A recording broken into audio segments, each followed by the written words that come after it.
Have you ever looked at a fully booked schedule for the week ahead and thought, yes, we've finally made it, only to then perhaps check your numbers at the end of the month and realize that there's barely anything left over for you? Well, you are not alone. And in today's episode, I'm diving into what I like to call the revenue illusion, that sneaky idea that busy equals profitable. Because the truth is that packed classes can still be money losers. Massive discounts and promotions that bring in tons of new clients can actually be quietly draining your margins. So if your studio feels full, but your bank account doesn't, this episode is going to shift the way that you think about growth. Well, hi there, I'm Seran Glanfield. I'm a business and marketing strategist just for boutique fitness studio owners like you. If you're ready to be inspired and make a bigger impact, you're in the right place. All you need are a few key strategies, the right mindset, and some support along the way. Join me as I share the real-life insights that will help you grow a sustainable and profitable studio. This is the Pilates Business Podcast.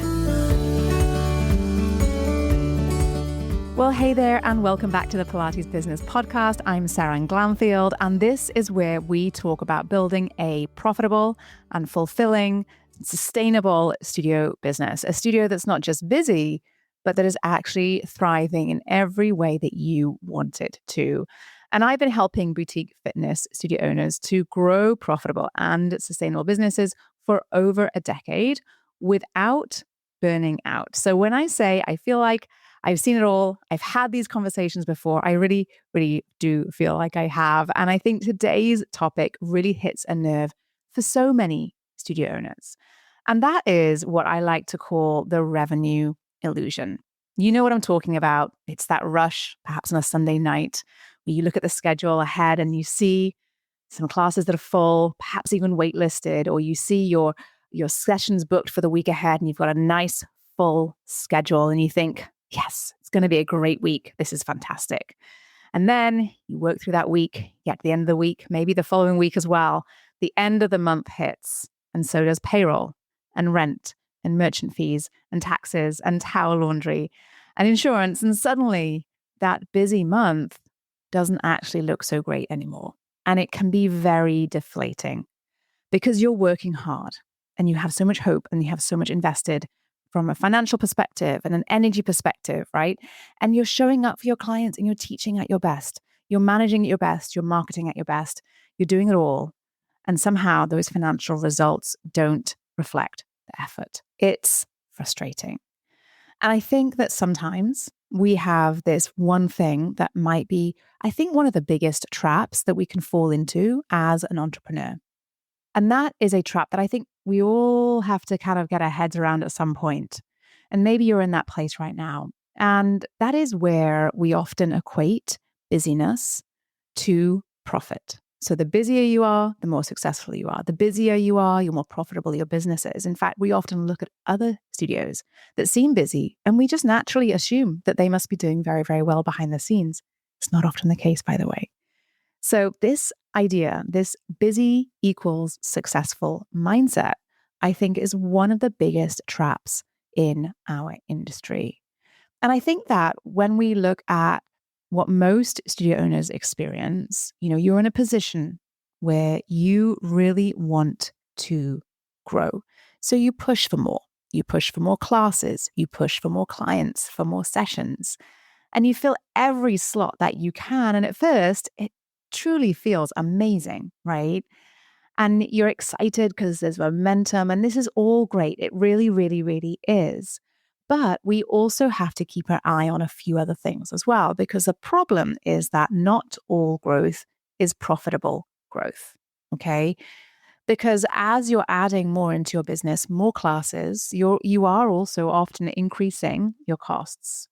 And if you're doing that without also adding revenue and that your margins are not really established and set, then things might start to look a little bit shaky. So maybe that best-selling intro offer might bring in some fantastic new faces, But once you have kind of followed that down the track and you see that perhaps it's not actually converting people, it might actually be a money loser for your business. And so it's really, really important that we are aware of what our cost is and what is generating revenue in our business. And I think that this is one of those busyness traps. So we just assume that as soon as we're busy, we're going to be profitable, or as soon as we're busy, we're going to be making progress. We're going to be growing. And it's kind of dangerous because if you find yourself thinking that way, what happens is it can actually mask the real issues that might be happening beneath the surface. So you get so caught up with keeping things full that you actually stop measuring what actually matters. And so often what I see in when I speak to studio owners who are falling into this trap, and we kind of quickly catch them, is that we have a lot of classes to the schedule. We're adding more classes to the schedule at a rate that is outpacing the revenue those classes are generating. Or we're increasing our cost base by buying more things for the studio, expanding our footprint, perhaps adding more equipment, or perhaps increasing the salary and compensation for our teachers and our other additional team members that often exist in the studio as well, such as marketing, managers,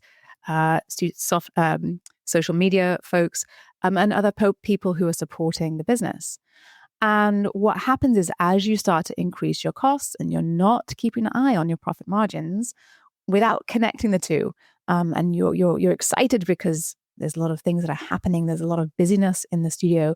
There's a lot of energy in the studio from that perspective. We often don't see what might be happening underneath the surface. And the impact of this is that you're busy with all the things, but you're ending up perhaps exhausted, spinning in circles, doing more, but perhaps earning the same or often less.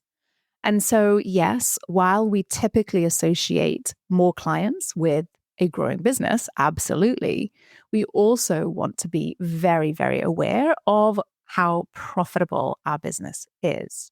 And so instead of focusing purely on let's just get busier, think about how you can shift towards thinking about what's profitable in my business, what's most profitable, and how can I do more of that? And I think that there's a lot of times where I see that, it's not about effort, honestly. Most studio owners who find themselves in this situation are losing money without realizing it. And when we do run the numbers and we run those projections, and I do a deep dive into those key numbers that aren't just the revenue top line numbers, but that look underneath the hood of the business, as it were, we often find that the pricing model doesn't support the cost base of the business, right? And that we often find that many classes might actually be costing you money. And there's a lot of different reasons for this. It might be the way that your pricing model is structured. It might be because there is a promotion or a discount that has been offered a long time ago that is still impacting your profit margins today. There's a lot of different reasons why this can be the case.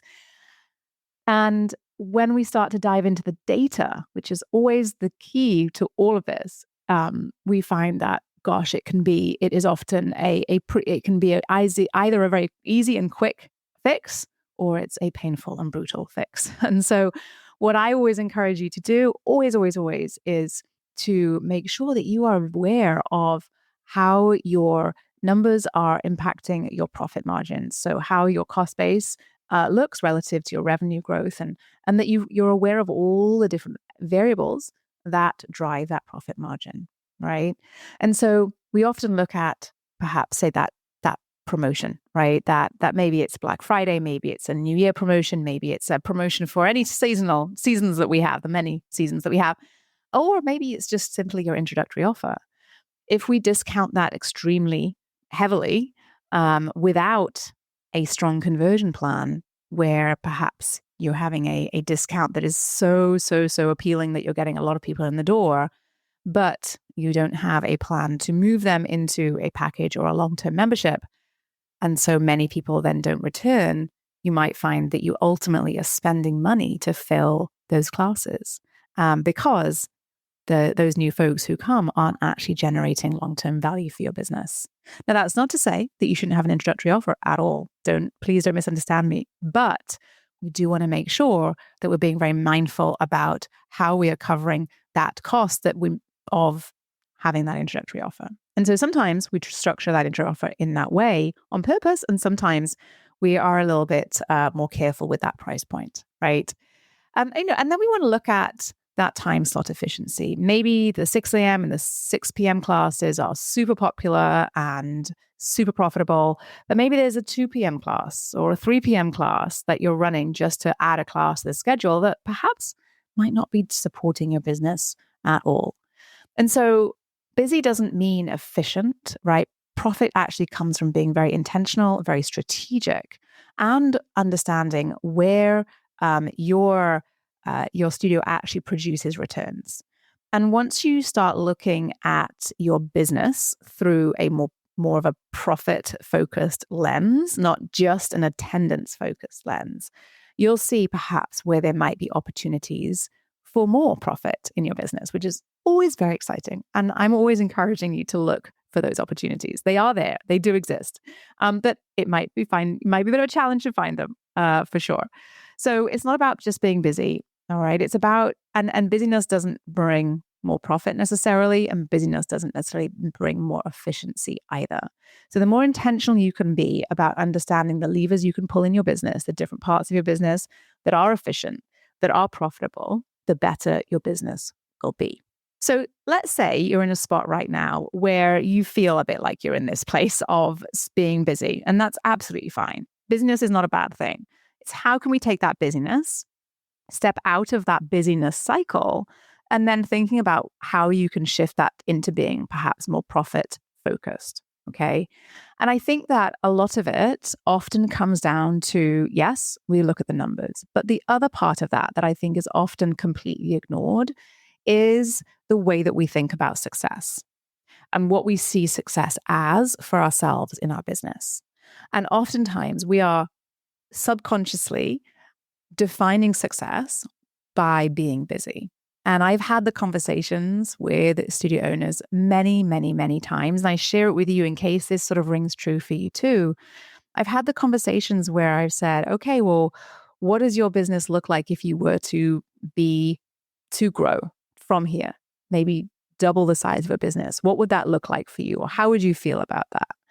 And sometimes the response is not what I would expect. Sometimes the response is like, oof, I don't know about that. Oh, that sounds like it would be very stressful. Oh, that sounds like I wouldn't have time to be with my family. Or I'm not sure I can do that. I'm already stretched right now. And there is often this idea that growth and success comes with busyness, exhaustion, and overwhelm.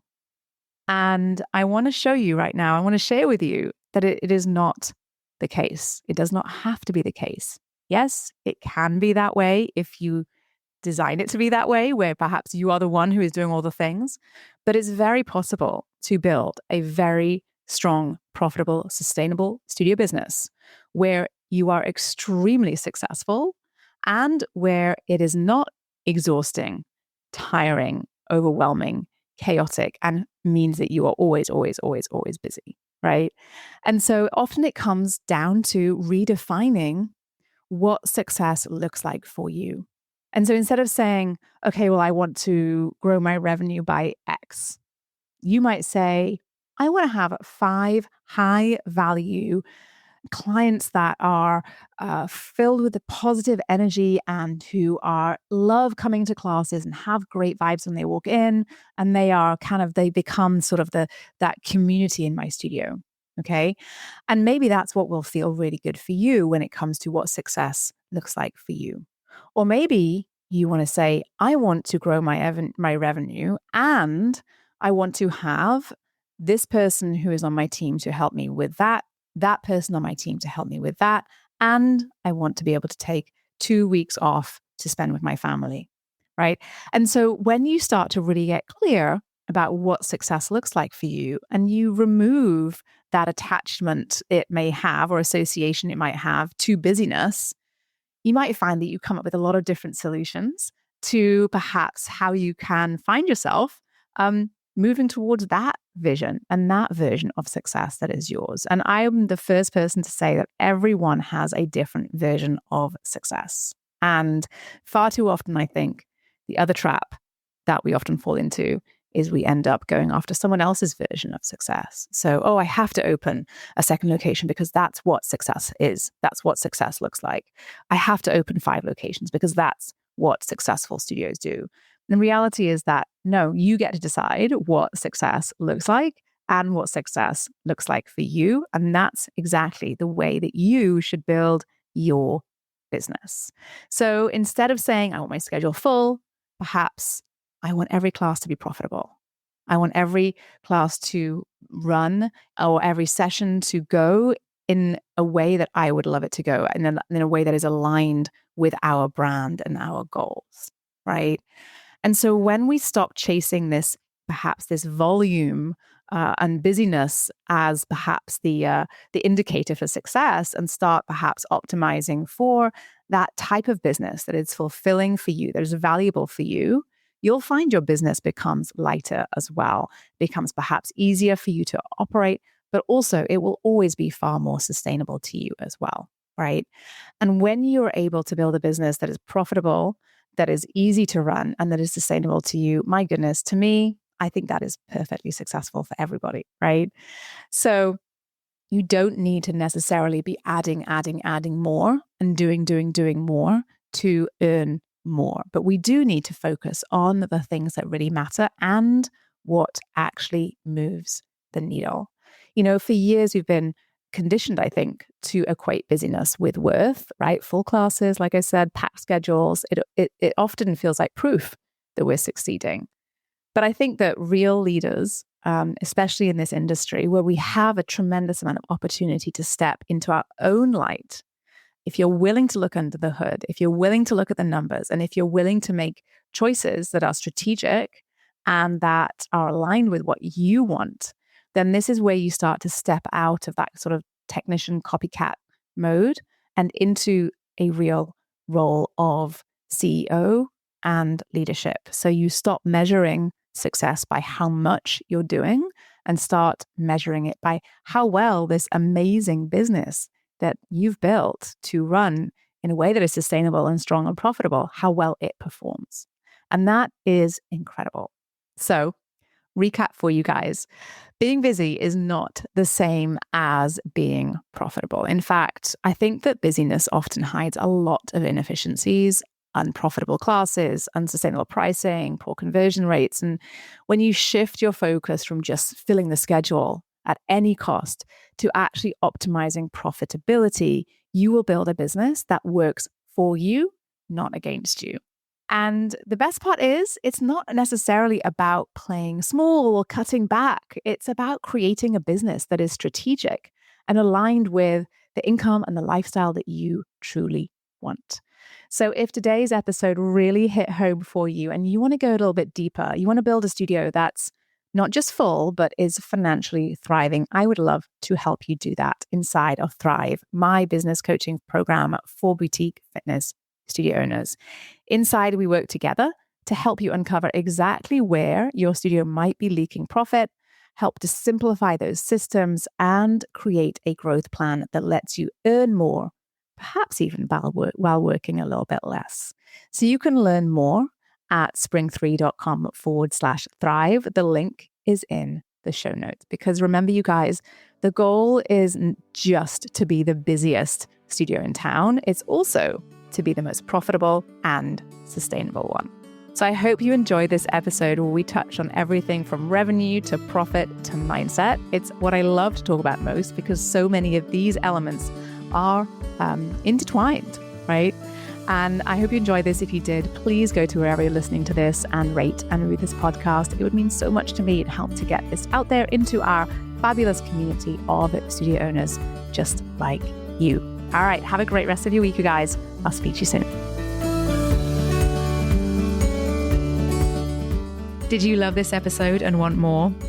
Head to spring3.com and check out my free resources that will help you run a profitable and fulfilling studio business. And before you go, one last reminder, there is no one way to do what you do, only your way. So whatever it is that you want to do, create, or offer, you've got this. Thanks again for joining me today, and have a wonderful rest of your day.